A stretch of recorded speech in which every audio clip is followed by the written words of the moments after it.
Hey, what's going on, guys? Welcome to the third episode of the Montreal Canadiens franchise series here on NHL 21. We left it off right before the trade deadline, guys, and we are currently sitting, let me just check again, fourth in our division. Still 9 points behind. Sorry, 7 points behind. No, 9 points behind. Sorry, the Buffalo Sabres. I can't count right now, but yeah, 9 points behind the Buffalo Sabres for third in our division. But I think it looks like we're pretty good. We don't have a massive lead on the wild card for the wild card position, but we're doing not bad right now. So we just got to keep winning, guys, and anything can happen. Maybe we can take one of the top three positions. If not, we can maybe hopefully hold on into one of the wild card positions. So, like I said, we started winning a lot more in the last episode compared to the first one. In the first one, we're close to 500 or maybe even below 500, but right now we are 31, 22, and 7. And we're, like I said, we're right before the trade deadline. I want to quickly show you who we have, and then basically the trade value for players, so you guys can see the trade value for our guys. I just want to see quickly how good Cole Caulfield's doing. 30 goals in 54 games, so he's almost ready to. He might be actually even ready to go next season, at the start of next season. And then those are the remaining players for us. Obviously, we're missing some guys here that should be here if we had the rights for the NCAA, but obviously that applies to all teams, so I'm not going to complain too much about that. But we don't have a lot of trade assets. But I'm just going to quickly have a look at the players that these teams want to get rid of and see if anything interests us. We may need some help in the decor, maybe getting Nicholas Hjalmarsson or even Goligoski or someone like that to help the power play. They have 1 year left, so maybe we'll see if they can help out. And then we could potentially scratch Victor Mete or even... what's his name? I think the guy who's playing right now is Brett Kulak. So one of those guys we could potentially scratch. But I'm just going to have a quick look. So Oliver Shillington, actually, they want to get rid of. 80 overall. He is 23, though, and he may be asking for a big raise. So I'm not going to go for him right now. I'm just going to keep it moving here. We're mainly looking at D-man. I think we did our... good enough work earlier in the season getting some fourth liners and stuff like that. So a guy like David Savard, does he have 1 year left? Yeah, 1 year at 4.25 might help us a little bit, and then we can potentially put him with Edmondson in the third pairing, or even moving Edmondson to the second pairing and then put Mete and Savard or someone like that. Other than that, I think that's it. So David Savard is a good option, I think. We're going to keep it moving, though, for now. John Merrill, they want to get rid of as well. 81. He could be a pretty good player, maybe to play on the second pair. Denny DeKaiser has 2 years, so I'm going to say no to that. But yeah, a guy like John Merrill or David Savard, guys who have like 1 year left. He is a top 4 D-man, though, so maybe not. Ethan Bear is another RFA, but he's worth quite a bit, so I'm going to have to say no to him. Let's keep it moving here. Bufflin's on the block. Spurgeon is on the block, but he has 7 years left. Brad Hunt is on the block too. 80 overall, though, so I think I'd rather go for one of the 81 overall D-men. Let's keep it moving here. Jan Ruda is on there. Ryan Murray's on the block too. Did he sign for 1 year? He did. 84 overall. Ben Hutton, sorry, I always call him Brad Hutton. Ben Hutton's on the block as well. I like the 81 overall D-man, I think, a little bit better. Let's keep it moving here. The Rangers have Travis Hamonic, though, okay.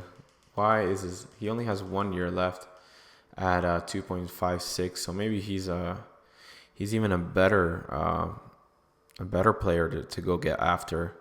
He's a top 4 D-man, so he might be a player that could help us out here. 82. Let's keep going. And his trade value is pretty low, actually. So Let's keep going here. No one too good here. No one that interests us here. Obviously, Markador Vlasic would be a perfect player, but he has 6 more years. At that cap, I'm going to have to say no. No one here.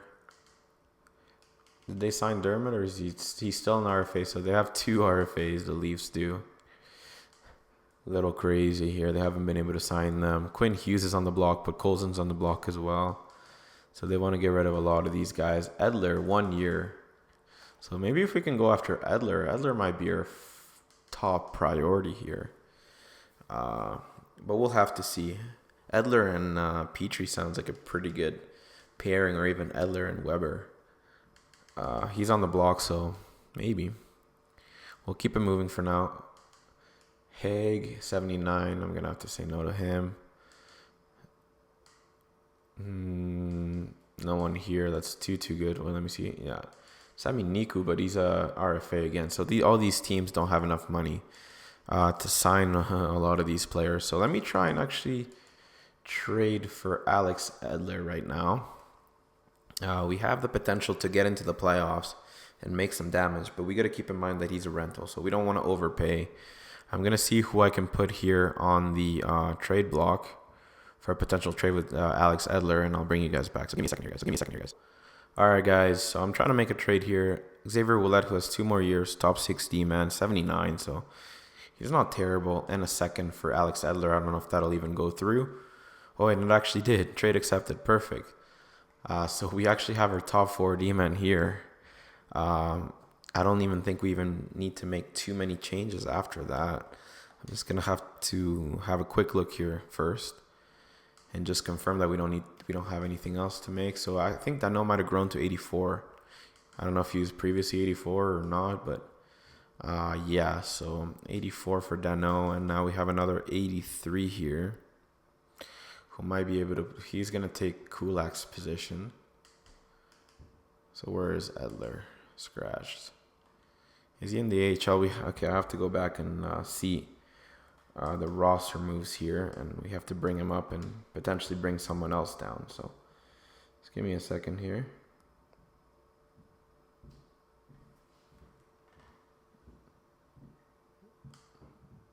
Let's see. Yeah, so Alex Edler is going to come up.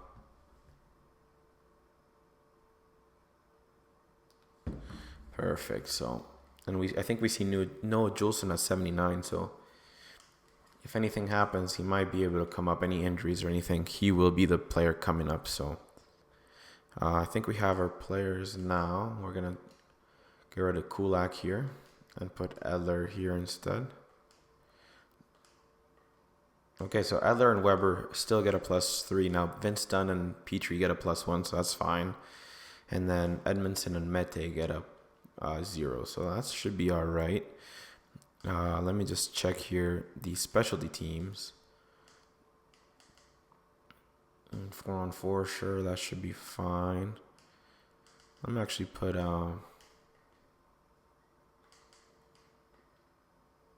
what's his name, Dunn instead of Edmondson, and then Edmondson on the third pairing instead of Vince Dunn. So okay, Edmondson, get over here. Now for the PK, I think Edler has a pretty good, so +1. So he has good defensive awareness, I should say. 3-man PK, that should be fine. Let me see if I can do that, if that'll help. So +0. +0. So what is Petrie's defensive awareness? So 88, Edler's 89. What is Edmondson? 86, and Weber should be in the 90s, I think, right? Yeah, 90s. So no, I actually like this acquisition, guys. Let me know what you think. Obviously, we got rid of a second-round pick, but I don't think it's that big of a deal. So let me just simulate to the next game. I don't think I'm going to be making any more trades, guys. I think getting Alex Edler is good enough for us, and we're going to do an in-game simulation with him in the lineup for once and see how we do. So first period, 2-0 down. Okay, not what I wanted to see. 16-10 the shots. Second period, 5-0. Okay, let's just end it here. 5-2. We get completely destroyed at home in Alex Edler's first game of the season. Not what I wanted to see, guys. But you know what? Let's just simulate past this Toronto game. Hopefully we can get a big W here in Toronto. 31-23-7. We get a 4-3 W. Perfect. So, like I said, I'm not going to do any in-game simulations anymore, guys.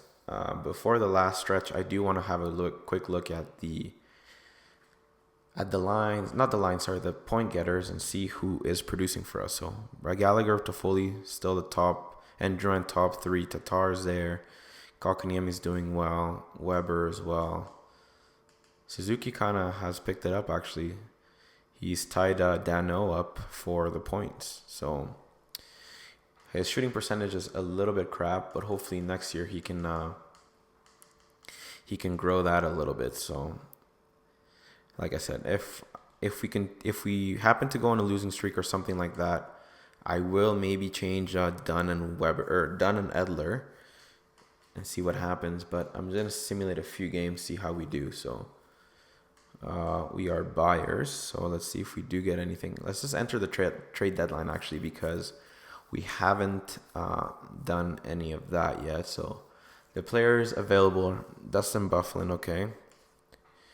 Let's see who else: Marc-Andre Fleury, Logan Couture, PK Subban, Mantha is on the block. 85 overall, top 6 power forward. He has 1 year left at 3.3, and then he becomes a UFA. So might as well just wait for him to become a UFA, pretty much. Evander Kane, Hjalmarsson's on the block as well, but he's worth quite a bit. Vlasic, even Ryan Getzlaf. Okay, so those are the players. Let's see if we can find a trade here.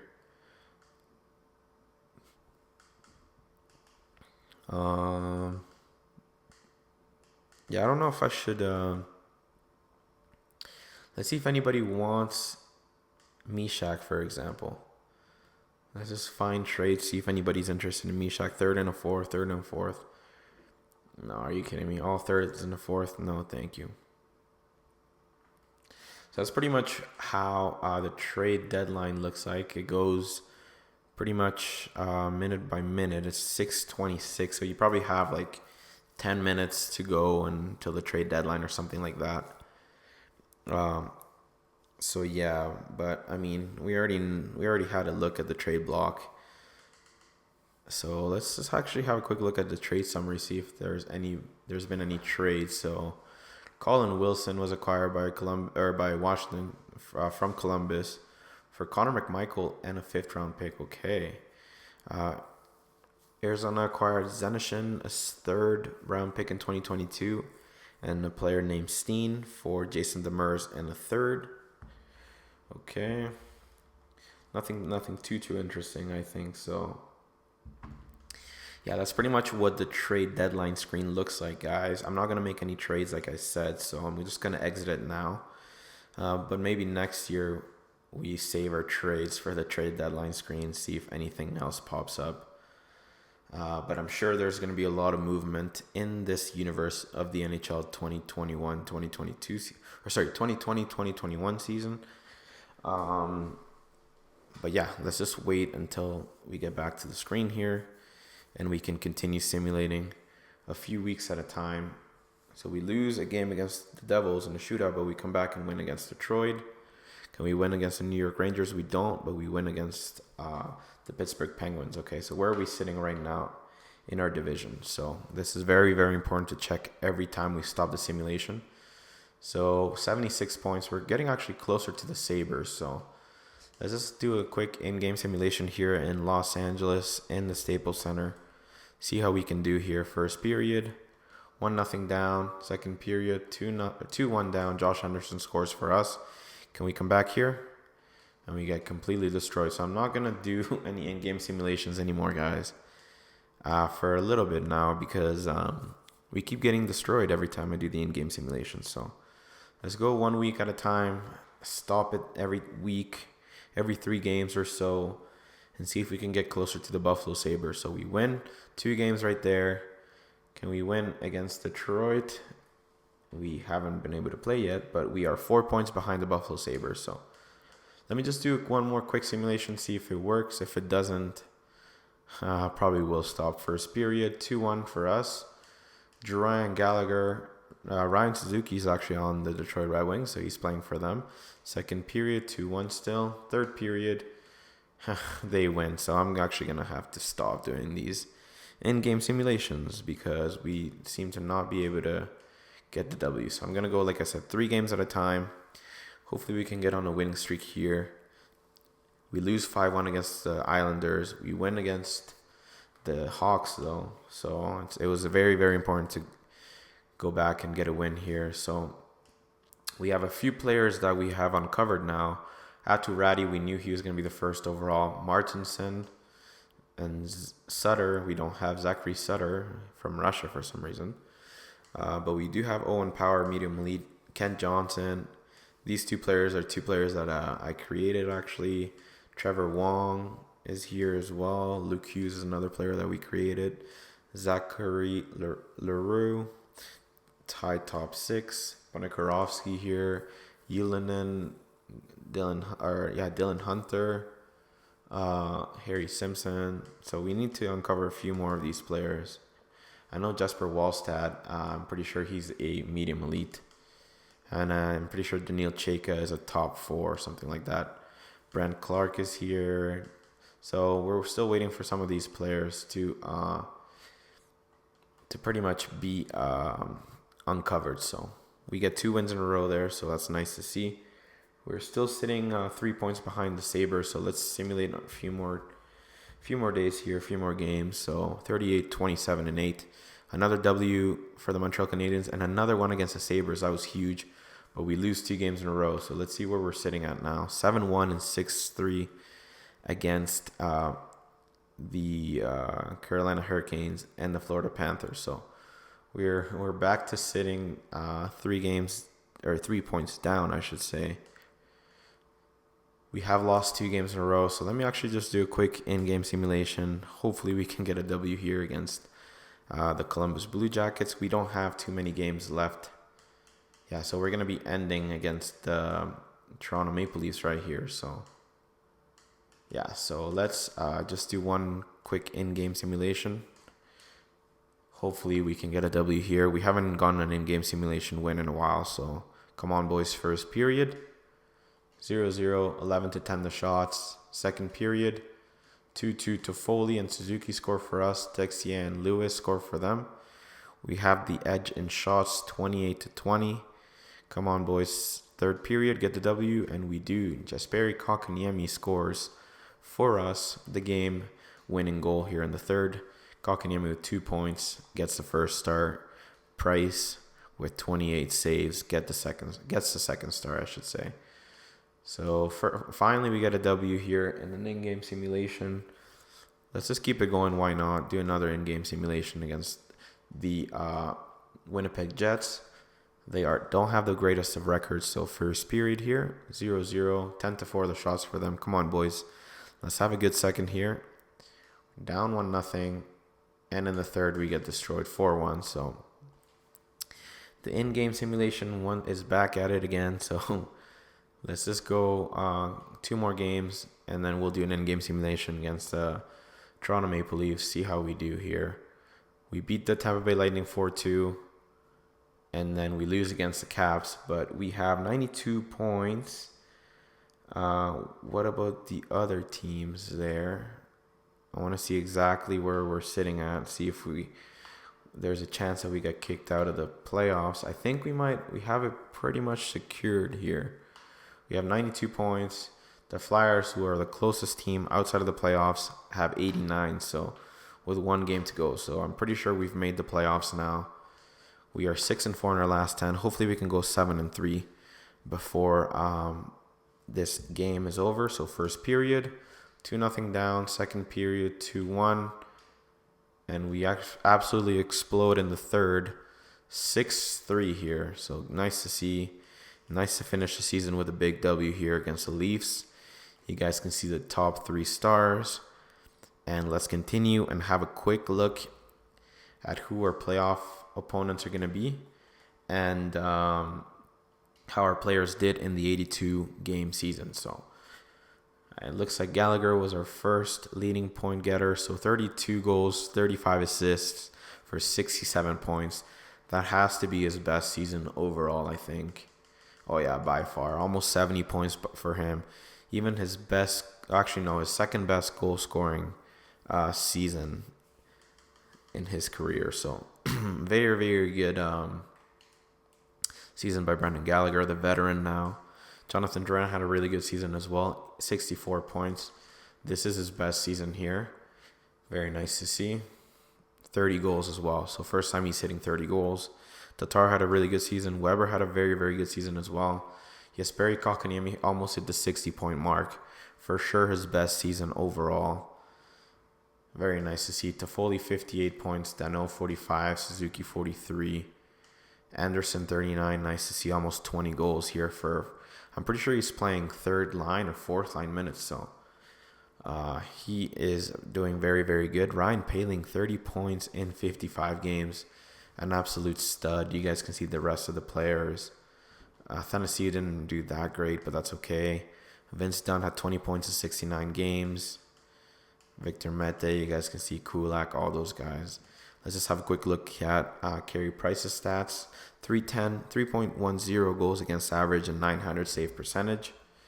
35, 28, and 6 for Carey. And then Jake Allen had a 9-3-2 record. So not the greatest stats by both of our goalies, but they did have winning records, which is what matters most. So I guess I'm happy with that. So let's see who our next opponents are going to be in the playoffs, and then we can analyze them. It's going to be Washington Capitals, Alexander Ovechkin, and the Washington Caps. So let's just have a quick look here at who they have on their team. They usually have a very, very good team here, the Caps. So Alex Ovechkin, Kuznetsov, and Verana, Sprong, Backstrom, and Hinostroza. So their second line is not that good. I guess they put Oshie and Wilson on the third and fourth line for some reason. Lars Eller, Oshie, and Hagelin, Hathaway, Dowd, and Wilson. So I guess it's pretty balanced, but they could have made their lines a little bit better, I think. John Carlson, Orlov, Dillon, Schultz, Jensen, and Kempney. So their D-core is very, very good. And then their goalies, Lundqvist. How did he do this season? Let's see. 40, 19, and 3. Wow, really, really good season by him. Did Samsonov not play that much? Yeah, Samsonov was the backup in this universe. I guess I should have made both of them the same overall, but that's okay. We were able to just... I guess Lundqvist got most of the starts, but I'm sure he will... not his contract, his overall will go down perhaps in the future. So let's see who wants to come back here. So we're not going to offer one to Tatar, but maybe Danault, 4.3 now for 4 years. So his ask has gone down, and he does want to come back. So if I give him $4 million for 4 years at 84 overall, it takes him up to 32, 33. I don't think that is the worst contract to offer a player like Danault. We can trade him in 2 years when Suzuki and Kotkaniemi are good. Let's see how much Kotkaniemi wants now. 9.3. Are you kidding me? I'm going to have to hold off on that, guys. 9 million. So I don't know if that means that he's going to grow a lot or what's going on. But or maybe it has to do with his performances, but I'm just going to have to hold off on that for a sec. So I have offered $4 million to Philippe Danault. We already saw the lines for the Washington Capitals, guys. So I think I'm going to end it here. Maybe I will show you the playoff tree so you guys can see who's playing who. And yeah, we're going to begin the playoffs next episode, guys. So let me know if you're excited for that. Let me know what you thought of Alex Edler's trade. If you thought that was a good trade or you thought it was overdone. I did think we needed more help in the blue line. So I am pretty glad that we made it. So like I said, guys, we're going to be facing the Washington Capitals. In the other quarterfinals in the Eastern Conference. The Penguins are playing the Islanders. The Leafs are playing the Sabres. The Tampa Bay Lightning are playing the Philadelphia Flyers. And then in the West, it's going to be the Blackhawks against Nashville, Colorado against Minnesota, Vegas against Phoenix, or Arizona, I should say, and then the Oilers against St. Louis. So if you guys are excited for the playoffs, leave the video a like. Let me know if you enjoyed it, guys. Subscribe if you haven't done so, and I will see you in the next one. Peace.